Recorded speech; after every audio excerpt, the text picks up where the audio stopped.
There is something strange going on Greystone Isle. For some time now, children fishing on the harbour wall would dredge up strange things from the sea. Items of clothing and a pocket watch, an empty diary dated last year, jewellery or parts of boating equipment. All things that are not easily discarded to the ocean, and certainly not without cause. Sometimes large fragments of bone would wash ashore, too broken to discern what animal they might have come from, and far more frequently than what should have been seen from a whale fall somewhere in the nearby deep. I have lived in Greystone Isle for near 20 years now, and of course ships have gone missing in the area before, especially with the rough waters and sea fogs that reach us during the winter months. We're only a little island about 20 nautical miles from the mainland, and as a ferry only comes to us once a week with goods and post, it can often feel quite isolating here. Although Jack, the lighthouse keeper, has always kept a fairly consistent communication with the mainland coast guard over the radio, and we've always been informed if vessels wreck or go missing nearby, so our fishermen know to keep an eye out while on the waters. But we've heard nothing of any misfortunes for months, and almost every peculiar item that's washed ashore recently has been relatively unweathered by the salt and the waves. We started to collect them down at the fishmongers on the harbour front. Betty and Philip, who run the place, began to keep a box behind the counter that the children would hand things they'd found over to keep safe, just in case anyone ever came to collect them. The box turned into a crate a little while ago for all the things now inside it. Not being raised here, I'm not quite as superstitious as most people on the Isle. Mrs. Carver, who used to run the general goods store before she retired several years ago, had immediately started talk of a ghost of a shipwreck sending trinkets ashore so that their body might be found. Other people have woven similar tales of ghost ships or sea monsters. I think it's almost natural to them, really, to bring about stories so impossible they dispel some of the tension born from anything eerie that might happen out here. It's not always an easy life, living away from the mainland. Simple, but not easy, and certainly not for the faint-hearted. I myself moved to Greystone to settle with my husband, who was a fisherman born and raised here. We lost him to the sea 4 years later, 2 years after the birth of our son, Jason. Everyone here was very good to me while I raised our son alone. Jason's a fisherman too now. He'd always wanted to follow in his father's footsteps, even as a boy, and I've never really had the heart to refuse him anything. Now he works the ocean trawlers that head out to the North Sea for a few days, returning with far larger hauls than the smaller boats that stay in the local waters. It brings in more money, lets us live better, Jason always says. But I always worry about him when he's gone. I suppose that's the job of a mother, really. Last week, a terrible storm had plagued us for several days. Luckily, my Jason had been home at the time, and all of the working men's fishing boats had been safely docked before the rough weather had reached us. Jack told us the waves had hit the wall of the lighthouse all the way up on the cliffside on the second night, and Mr. and Mrs. Porter that live on the other side of the isle had lost one of the skiffs they use for boat rides in the summer. The morning the storm had cleared, my Jason and a few of his friends had gone around the isle to look for any major damage or see if our neighbours needed help with any repairs from the winds and the water. Some years ago, rough seas had weathered part of the cliffside away so much that the road that runs around the isle had crumbled away. Every year since, we worry the same thing might happen again. Jason had returned to me for lunch and told me about something they'd found on the other side of the isle, where the cliffs stand tallest and a little beach rests in a cove when the tide is out. He told me they'd found a tugboat washed ashore on that beach, or most of one. He'd said the vessel seemed almost new for the fresh paint and lack of rust upon it, but the thing lay shredded and strewn on the rocks, the metal of its hull torn in a way that was not natural to the sea, even in the most vile of storms, and the majority of its wheelhouse had been ripped away completely.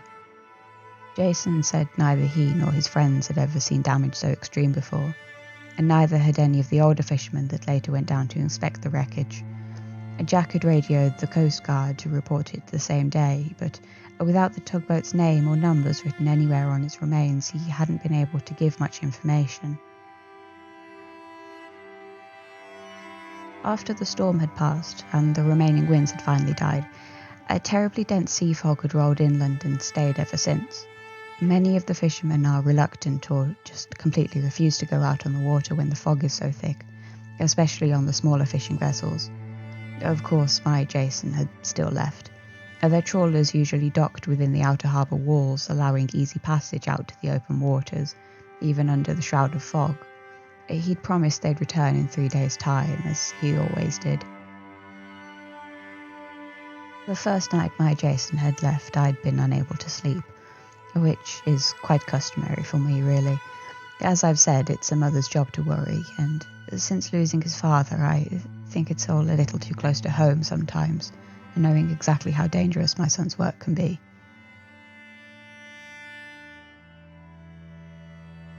I had stepped out of the house for a moment, despite the fog and the cold, just to stand at the garden gate and listen to the waves ebb and flow below me.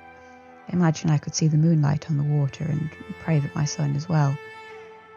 It might sound a bit silly, but when faced with the ocean that can be so merciless, so uncontrollable, sometimes all we can do is pray. That night, while stood outside, and again later once I had returned indoors, I had heard a terrible noise from the sea. It had been deep and loud and unlike anything I'd heard before, like a low, pained moan or growl of some great beast. And it sounded almost as much like it came from the air around me as it did from the water itself, dragging on for several minutes at a time. Several other people had heard it too, and Mr. Thompson, the butcher, said he'd assumed it was the foghorn of a ship far out, its noise distorted by the sea fog around us. And Mrs. Carver had warned me again of the ghost of her supposed shipwreck, being angry it still had yet to be found. Jack told me none of the equipment in the lighthouse had picked up any sign of an earthquake, and the mainland Coast Guard hadn't heard the noise at all. It's not as though I necessarily needed an explanation for it. One of the first things my husband ever taught me when I'd first moved to Greystone Isle was never to doubt what the sea was capable of. A lesson I'd always kept in mind whenever the fishermen would return to the harbour with strange stories in the past, or an old legend would be passed around town again. And now I wonder if maybe my husband had been trying to tell me of something far more worrisome than simple ghost stories and folk tales. 2 days ago, I'd been out on the harbour front shopping for dinner, talking to Philip about the crate of belongings behind the counter. Apparently, Mrs. Porter's son had brought in a lady's shoe he'd found on the beach the day after I'd heard that terrible noise from the sea. They'd already asked all of the women in town but myself if it belonged to anyone, but no one had yet claimed it. A ship's bell had interrupted our conversation, distant though that shrill sound had always easily cut through any other noise from the harbour, and it was far more frantic than the usual 3 chimes a boat would make while passing each other or the harbour walls. We'd both left the fishmongers in curiosity as the ringing had continued through the fog, of which had dissipated somewhat since it had first settled. We could see one of the town's fishing vessels a few miles out, facing towards the port and seeming to be heading back at quite a speed. As the boat had continued its frantic ringing, more people from the town had gathered at the docks, and Philip went back inside the fishmongers to collect his telescope. Perhaps there had been a medical emergency on board and they were trying to alert us before they'd reached the harbour, or they'd found someone in the sea and were bringing them back. Philip told me it was Mr. Adams' boat, but he couldn't see who he'd gone out with, nor who was piloting the vessel. I think someone ran off to alert Dr. Mayford at his clinic that there might be an emergency, and Mrs. Peters, who was a trained nurse, was already present with the rest of us. And then the fishing vessel suddenly flipped in the water, back over front as if it had struck rock or a sandbank.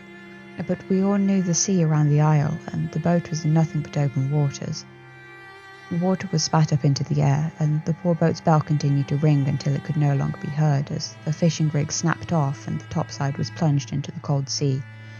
For a brief moment the waters began to settle around the upturned boat, hull to the grey skies and broken debris of its rigs afloat in the water around it, before the vessel lurched once more in the waters and was dragged down beneath the waves.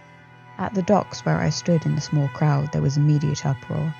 Several people were quick to jump into one of the nearest skiffs, heedless of whoever it belonged to in their sudden drive to get out to where the fishing vessel had disappeared, with poor Mr. Adams aboard and whomever else he had gone out with. I'd taken the check up to the lighthouse to tell Jack so he could radio the mainland Coast Guard, though I think I was a little too shaken, as Jack had needed to go over the story several times with me before he could make sense of what I was saying. I'd returned home after that, knowing I was unable to do much else. Too many hands spoil the broth, as they say, and there were already plenty of people already in action down on the harbour front. That evening I'd spoken to Mrs. Peters, who had gone out with a rescue skiff with Philip and 2 other men. They hadn't found a single trace of Mr. Adams's boat, despite being out on the waters for a few hours, with others joining their search when the news had spread. The same night, I'd heard that same terrible groaning from the sea again. Yesterday I went into town in the early morning to see if there had been any more news. The sea fog had cleared up considerably by then, and on any usual day most of the fishermen would have already been long out of the harbour. But it seems everyone's initial bravery had quickly turned, and now no one was willing to leave the isle. Something terrible had happened that day. Something terrible that many of us had watched but still could not, or perhaps did not want to make sense of.